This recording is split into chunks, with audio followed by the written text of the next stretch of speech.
check. Yan. Ihiwalay po natin siya, ikakat natin dito sa part na to, and then magiging dalawang halaman na siya soon. Uproot natin siya ngayon dahan-dahan kasi medyo sensitive ang mga ugat.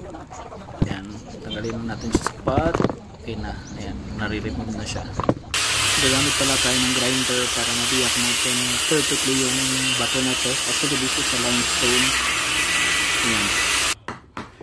Then konting pukpok. Ayan, nabiyak na. Ayan. Ang ganda, diba?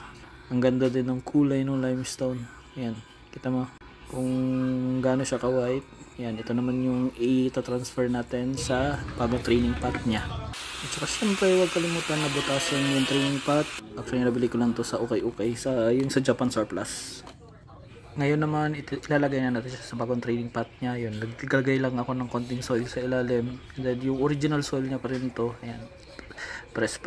Then yung sa mga gilid-gilid na pwedeng lagyan ng soil, since medyo parang panuno tong design niya. Ayan, lagay lang tayo ng lagay, siksik lang ng siksik hanggang sa mapuno natin siya.